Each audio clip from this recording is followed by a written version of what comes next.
Zombie. Hey guys, it's Krystal and I'm back with another video, and today I have a special guest. Hi, thank you for having me. I am the owner of Outlash by Marie. My name is Marie and I'm so glad to be with you guys. This is my first YouTube video, so your girl's a little bit nervous, but we're gonna get this thing done. Mm-hmm. Yeah, so we're gonna be discussing some topics here about being a mom, boss babe, entrepreneurs in Houston, Texas, our lifestyle as business owners. Okay. First question. What made you become an entrepreneur?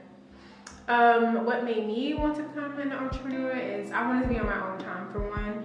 And then two, I've always been told that I was a good leader. Right. And I like to be at service for people, so I wanted to create something where I can provide a service and a product. And I also wanted to create an aesthetically pleasing business as well, my style, because I feel like there was no style out there like that. So I just wanted to create something different and be of service of people. What do you do? Because I know you do a lot of you do a lot. Yeah. So. I do makeup, I do hair, I do CAD work, so I do design work, I do interior design. Wait, I'll show you my home once it's fully decked. But but online I sell home decor, skincare, so I have a whole lot. So a little bit of everything. Yeah, like You're artistic. Very. That's really what it comes down to. You're artistic. That's super dope. What is your business?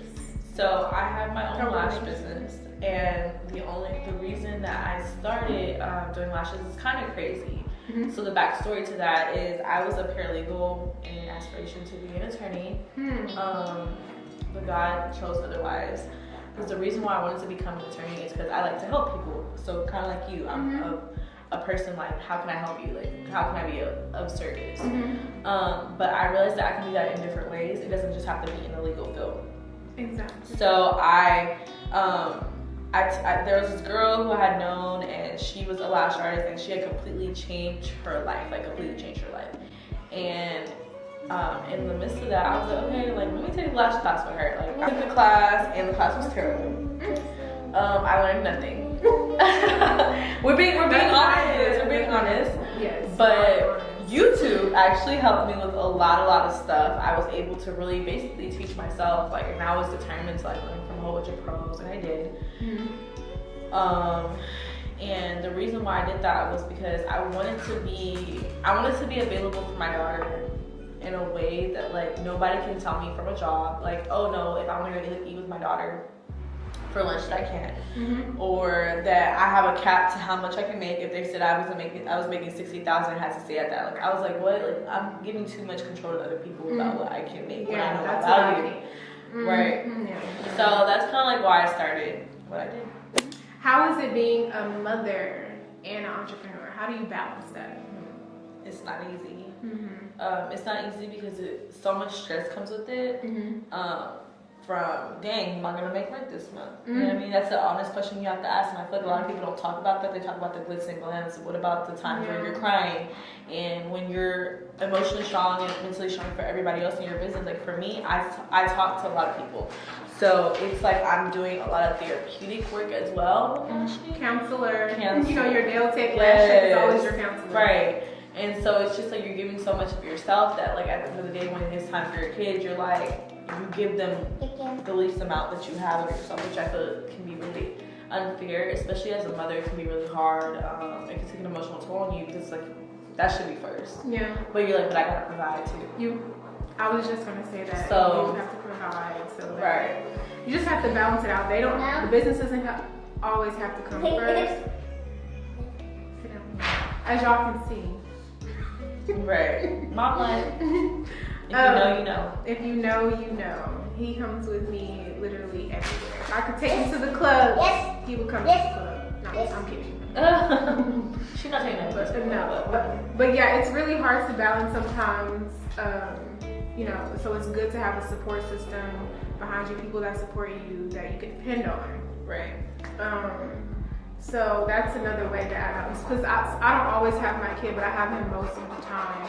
So while I'm like yesterday, while I was making candles, he was right there putting the little clips together for me. So he finds ways to be useful, but it can be difficult sometimes because with my productivity and my time management. Like for instance, if I want to get something done, most of the time I force it to get done, but sometimes I'm just physically and mentally drained. But knowing that you have to do it. Yeah, but sometimes if I'm physically and mentally drained, it would just have to wait to the next day. I'm not going to give it my all or give the quality that it needs. At 100%. Yeah, at 100%. So I'm like, maybe if I can sleep a little bit, they can wait a day, an extra day. You know. So what's the hardest about being an entrepreneur? That's a hard question. I mean, because being an entrepreneur in itself is just difficult. But I love doing it. Like, how long have you been an entrepreneur? Like full time? Full time for a year. Okay. But I was balancing a 9-to-5 and a business for 3 years now. So what's your hardest thing about entrepreneurship? What do you find the hardest? I feel like having faith that everything will be okay sometimes. Mm-hmm. Because sometimes it's not. You know what I mean? And I feel like that's when your faith comes into play because there, like I said, and I feel like right now the reason why I'm emphasizing that a lot is because of where I am right now. You know what I mean? Mm-hmm. Like I feel like there's times where you're like, dang, like how am I about to eat? You know? Mm-hmm. But then there's months where it's like it's really, really good. Yeah. And you're like, oh yeah, right. Mm-hmm. So I think with entrepreneurship is like keeping yourself mentally and emotionally sane at times can be really hard just because you're giving so much to everyone else. Mm-hmm. That sometimes you place yourself in the back burner, but what I'm learning is that in order for you to produce at 100%, you have to produce for yourself first. You have to self-care is the best care. Because how are you going to be able to care for somebody else if you can't care for yourself? Yeah, that's definitely one thing. So staying balanced. My thing I find difficult is, I mean, I love what I do, so I don't necessarily find things difficult in entrepreneurship. It's just like making sure I get everything done. Making sure you stay on top of your paperwork, making sure, you know, your health is good, making sure you're making time for yourself, making sure you're making time for your child or your significant other. So staying balanced, I would say, would be the hardest.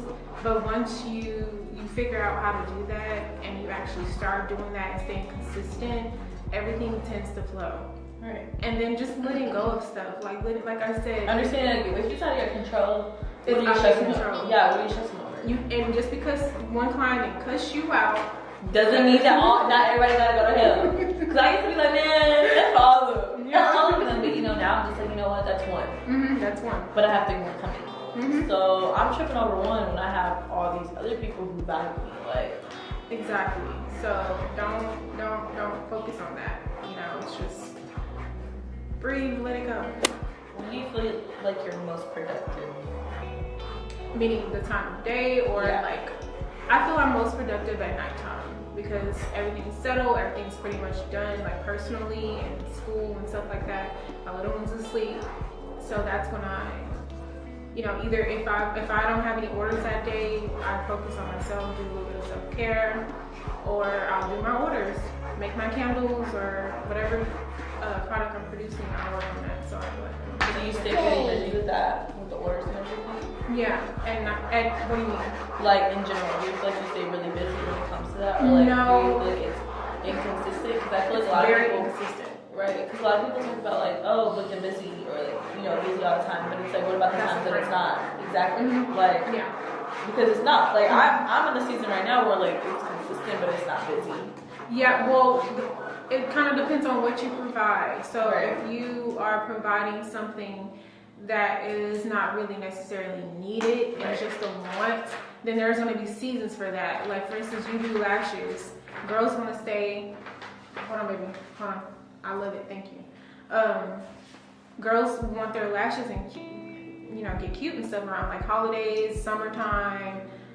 If they have an event, Or, you know, you have some girls that keep up with their looks and stuff. They like to come every 2 weeks. But, you know, those are like your regulars and, you know, you have a handful of those. Right. But, and then like for myself, I sell candles. So normally Holidays and stuff would be like your best. Yeah, holidays. But people buy candles year round.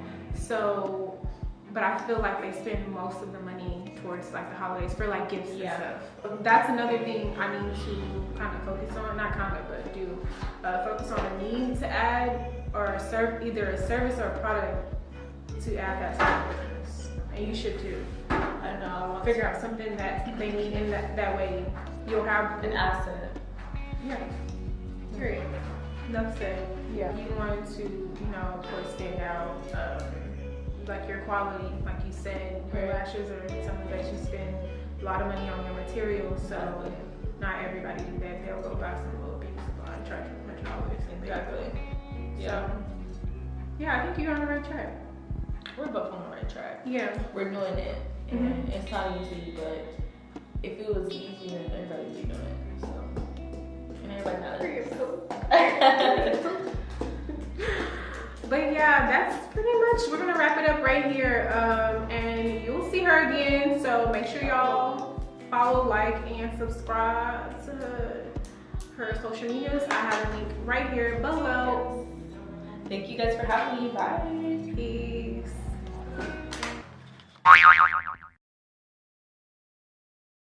Yeah, 3 years. But 40 times 6. okay. Shh. Don't say nothing. I'm recording. Okay? You're gonna do somebody last. I told you good. Watch elbow. Where your chips and your snacks? Okay. Back to the video. Okay, for real. I can't breathe. What are we at? 9 minutes? Oh, we're supposed to be done. Okay. Oh shit. Okay. Okay. So the hardest part.